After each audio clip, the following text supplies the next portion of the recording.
आज इस वीडियो के माध्यम से शनि ग्रह की पीड़ा दूर करने का उपाय लाया हूँ। ये स्कंद पुराण और शिव पुराण का उपाय है, बिल्कुल शास्त्रीय है। इसमें 1 रुपये का खर्चा नहीं है। आप जहाँ पर हैं वहीं से आप ये उपाय कर सकते हैं। ये उपाय करने से कि 7 जन्मों तक की शनि पीड़ा नहीं होगी। ये शास्त्रीय उपाय सुनिए और कीजिए, औरों तक भी यह शेयर करिएगा।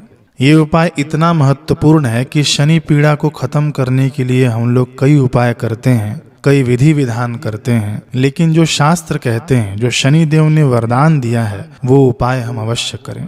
भविष्य पुराण में आता है कि एक बार त्रेता युग में अनावृष्टि के कारण भयंकर दुर्भिक्ष पड़ा। उस घोर अकाल में कौशिक मुनि स्त्री पुत्रों सहित अपना निवास स्थान छोड़कर दूसरे प्रदेश में निवास करने के लिए निकल पड़े।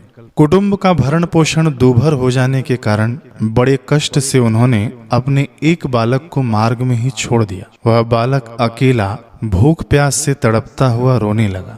उसे अकस्मात एक पीपल का वृक्ष दिखाई दिया। वह पीपल के फलों को खाकर तथा समीपवर्ती बावड़ी का ठंडा जल पीकर समय व्यतीत करने लगा। इसी से उसका नाम पिप्पलाद पड़ा। उस बालक ने वहीं कठिन तपस्या आरंभ कर दी। एक दिन वहां देवर्षि नारद जी पधारे। पिप्पलाद ने उन्हें प्रणाम कर आदर पूर्वक बैठाया। दयालु नारद जी इस नन्ही उम्र में उसकी तपस्या एवं नम्रता को देखकर बहुत ही प्रसन्न हुए।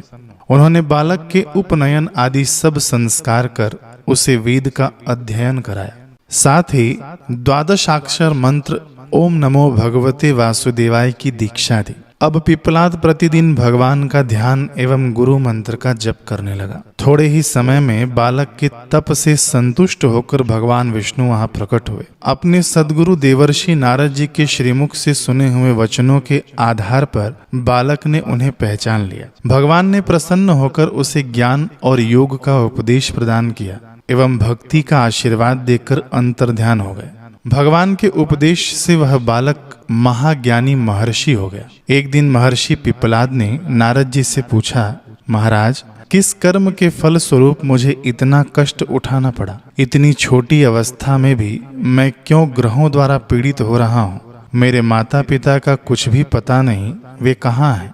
नारद जी बोले, पिप्पलाद, शनि ग्रह ने तुम्हें बहुत पीड़ा पहुंचाई है। आज यह संपूर्ण देश उसके मंद गति से चलने के कारण उत्पीड़ित है। शनि की क्रूर दृष्टि के कारण ही तुम्हारा माता पिता से वियोग हुआ है।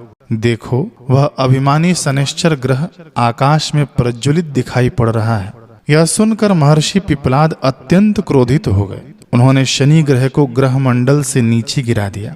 यह अद्भुत दृश्य देखकर देवता वहां उपस्थित हुए। उन्होंने महर्षि का क्रोध शांत किया। भगवान ब्रह्मा जी ने महर्षि पिप्पलाद को वरदान देते हुए कहा, जो भी शनिवार को भक्ति भाव से तुम्हारा पूजन करेंगे अथवा पिप्पलाद नाम स्मरण करेंगे, उन्हें 7 जन्म तक शनि की पीड़ा नहीं सहन करनी पड़ेगी और वे पुत्र पौत्र से युक्त होंगे। तब पिप्पलाद ने शनि को ग्रह रूप में पुनः प्रतिष्ठित किया और यह मर्यादा स्थापित कर दी कि शनि 16 वर्ष तक के बालकों को आज से पीड़ा नहीं पहुंचाएगा। इसका प्रमाण स्कंद पुराण के रेवा खंड के इस श्लोक में मिलता है। शनि ग्रह की पीड़ा दूर करने का उपाय शिव पुराण के रुद्र संहिता में भी आता है कि गाधी, कौशिक तथा महामुनि पिप्पलाद, इन मुनि त्रय का स्मरण करने से शनि ग्रह कृत पीड़ा दूर हो जाती है। तो स्नान आदि करके इन 3 मुनियों का स्मरण अवश्य कर लें। हाथ जोड़कर, हो सके तो पीपल के वृक्ष के पास जाकर इनका स्मरण करें, लेकिन रविवार के दिन पीपल का स्पर्श न करें।